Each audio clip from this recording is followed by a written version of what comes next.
দক্ষিণ চব্বিশ পরগনা জেলার সেরা ৫টি স্কুলের মধ্যে অন্যতম একটি স্কুল হল তটিনী বালিকা বিদ্যাপীঠ।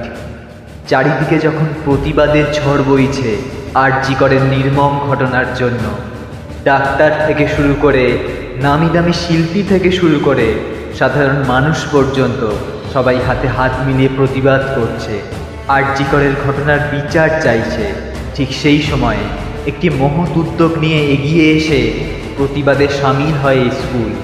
এখনো পর্যন্ত কোনো স্কুলের তরফ থেকে যে উদ্যোগ নেওয়া হয়নি, সেই কাজটাই করে দেখিয়েছে ফতেপুরের তটিনী বালিকা বিদ্যাপীঠ। চলুন ভিডিওর মাধ্যমে দেখে নেওয়া যাক তাদের প্রতিবাদের কিছু অংশ।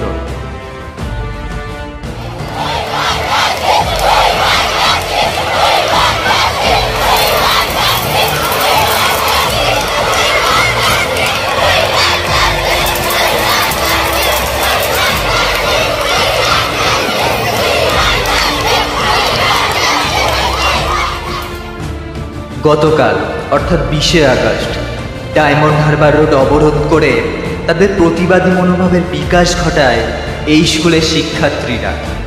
তটিনী বালিকা বিদ্যাপীঠ যেটা করে দেখালো সেটা সত্যিই গর্বের বিষয়। তারা দেখিয়ে দিল তারাও নির্যাতিতা বোনটির পাশে আছে। তারা এটাও দেখিয়ে দিল যে তারাও প্রতিবাদ করতে জানে। আর বেশি কিছু বলবো না। যতদিন না পর্যন্ত সঠিক বিচার হচ্ছে, দোষীরা যথাযথ শাস্তি পাচ্ছে, আমাদের এই প্রতিবাদ চলছে এবং চলবে। যাই হয়ে যাক না কেন, আমাদের উদ্দেশ্য একটাই আর বক্তব্যও একটাই। সবার গলায় একটাই স্বর, জাস্টিস ফর আরজি কর।